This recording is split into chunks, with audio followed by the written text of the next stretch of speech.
Hey, good morning, Mike.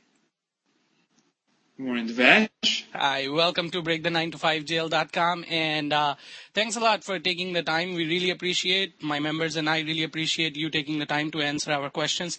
The blog, breakthe9to5jail.com, is all about helping aspiring entrepreneurs, people who want to start a business, but for some reason they are just holding up. So we appreciate your time and help. How about we start with toilet paper entrepreneur? What is it? What's in the name? What's about the bathroom humor? What about it? So, the Toilet Paper Entrepreneur is a book, but it's actually a lot more than a book. It's really become this whole kind of community itself. And the idea behind the Toilet Paper Entrepreneur, when I was writing the book, was I wanted to write something that spoke to the community. It was kind of the great equalizer. I mean, if you were Donald Trump or if you were a brand new startup, I wanted to find something that was kind of unifying. And that's where the kind of bathroom humor came out. We've all been in a situation where you head into to the restroom and you're stuck there with just 3 sheets. But no one gives up. No one says my life is over. I'm never going to move again. I'm going to sit here forever. You root through the garbage. You do whatever it takes to succeed, right? Hey, you have to get out of it. The analogy is you got to get out of there. You got to succeed. And the analogy is entrepreneurship is, but unfortunately our behaviors are different. A lot of aspiring entrepreneurs are stuck in that 3-sheet situation. They don't have the contacts. There's no money. There's challenges to their ideas, and most are giving up. And I'm telling you that's wrong. I've been there. I've grown many companies. I've always done it with the proverbial 3 sheets. And it's the folks that have an innovative attitude. Maybe they don't have the money, but they push on innovation. Maybe they don't have the contacts, but they push resourcefulness. Those folks are the ones that are the successful entrepreneurs. Those are the ones that have built a foundation that will facilitate long-term, big-time success. So that's the idea of toilet paper entrepreneurship. That's true. That's true, and very well said. Now going back to your early years of startup stage, talking about your entrepreneurial aspirations and what were you doing, how were you taking it, and were you ever in a 9 to 5 jail? I mean, my proverbial 9 to 5 jail, which is. I do not mean in a derogatory way that people who are doing a corporate job are doing something wrong. I just mean if you're in a mental jail where you are an entrepreneur, but for some reason you're holding up, you're fearful of taking the risk and whatnot. So anyways, going back on those early years of yours, were you ever in a 9 to 5 jail, and how did you break out of it? Yeah, so I was when I graduated college, I went to Virginia Tech. You can actually see my back there. Yeah, I see that. Cool Virginia Tech hat.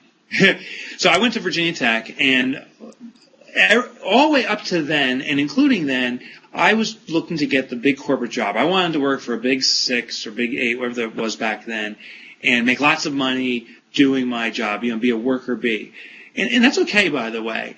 But what happened to me was job, I couldn't. I applied, I interviewed, and I didn't make the cut. So I went to the local computer store, and that's where was my first job. My inspirational moment, that was my first 9 to 5 job, and my inspirational moment wasn't so inspirational. I actually went out for drinks. I got all boozed up with a buddy of mine, and basically on a drunken bet, I said, you know what? I'm done working for the man. I'm going to start my own business. I'm going to be rich overnight. I'm doing it. And the next morning, still somewhat drunk, very hungover, I resigned to start my own company. And I think there's a little moral to that story too. I don't think all of us, I don't think most of us were born saying, I'm going to be an entrepreneur. I'm going to lead the world and change. I don't think that moment was given to us at birth necessarily. But I do think for all of us, there is an instance, a second where our gut just goes, oh my God, I got to go for it. For me, I was drunk. For you, maybe it's when you're in the shower on your way home from working at the 9 to 5 jail, and you're like, I just can't take this anymore. But it happens.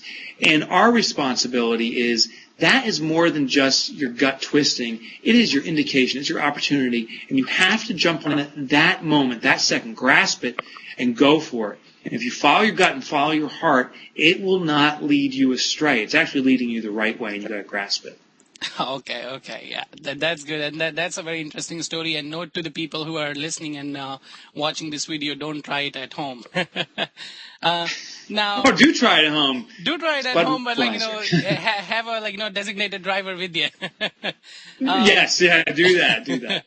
So, now going back to this whole the economy is not hot, we are in a recession, and so many things going around, people complaining there are no venture capitalists, no investment, no money, everything else.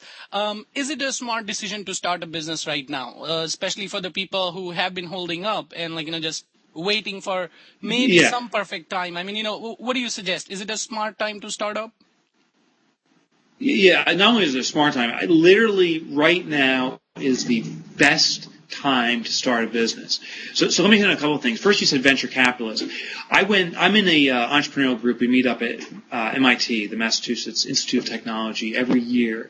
And there was an interesting experiment run this year. These companies in there range from small businesses, 2, 3, 4 million, respectable but small, to companies that are running $100, $200 million companies. So there's it's a good range. Those are mid-sized companies, and all entrepreneurs, all founders, all startups in there. And a venture capitalist came in there, and there's 80 men and women sitting around, all entrepreneurs. And the venture capitalist says, "Please stand if you received venture funding to start your company." No one stood up, and he said, "Okay, please stand family funding of over $10,000 to start." No one stood up. Wow. And there's a great lesson there. Most of us, including the people that have been there, done it, will never and want never to get funding. And this venture capitalist was unique. He recognizes it. It's the exception that gets funding. Wow. So first of all, if you think you're going to get funding, statistically, it's very unlikely. But the beautiful thing is it's to your advantage. Funding simply lets you do dumb things. If you're doing dumb things faster. And if you're doing smart things, which we all think we're doing smart things, it allows you to do that faster. The thing is, when you're a startup, you don't know what's smart and what's dumb yet. So you're actually better served by not doing it. Now, when it comes to this economy, so many people are scared right now. I can't start a business. Exactly. There's no clients out there, and it's too hard. And well, the beautiful thing is all your competition is afraid to start. So there's actually less startups. Now, I acknowledge you're going to have some days you're like, what the hell did I do? Because there's no one my phone is not ringing. There's going to be sleepless nights. You're going to be in the corner sucking your thumb, crying, going, what am I doing? But the thing is, in a strong economy, in a good economy, you will have sleepless nights. You will have to work your ass off. You're going to consider and question, what did you do? The economy, when it comes to a startup, is nearly irrelevant because it takes blood, sweat, and tears to get started. The thing is, the advantage is if you do it now, as you get traction, as the economy recovers and changes, and it always does, you will be best suited for explosive growth. So that's right now, hands down is the best time to get started. Yeah, I guess that's the glass half full, I believe. Now, following up on what you just mentioned, smart and dumb. Can you just tell us, I know you have worked with a lot of entrepreneurs, and you yourself are a very successful entrepreneur. What is the dumbest decision, I would say? I mean, dumb is what dumb does, but again, what is the dumbest decision you think an entrepreneur can make? So, hands down, the biggest, dumbest, most stupidest decision is to try to get rich quick. And I can't tell you, Devesh, how many people I know that have done stuff simply because they think they can make some money quickly. How many people have accepted the 9-to-5 jail, because it's quick money, and then now they recognize they put themselves in jail. So many aspiring, want-to-be entrepreneurs see a quick, opportunity. Twitter is the big craze now. Maybe I can do some new Twitter platform or Twitter promoter. I'm going to do that. I can make some fast money. Well, here's the problem.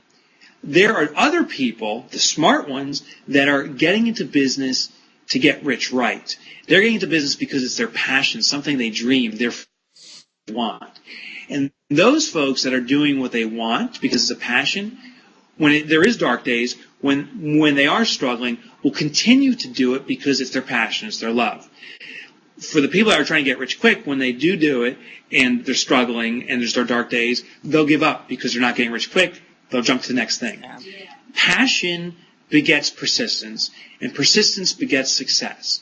You have to start the foundation of passion. And here's just one final thought, Devesh, is when you or I start up a business, if I'm doing, we'll say making tables, if I'm making tables because it's quick money, and you're making tables because this is something that you really love, you just love doing it, I don't care who has more experience, I don't care who has more backing, you will kick my ass because you have that love, you have that desire, and you'll just win. So it's all about passion. The biggest mistake is doing it to get rich quick. Yeah, that's true. That's true. And I guess that's where the secret lies. How do you identify between opportunities which are just get rich quick or they are a legitimate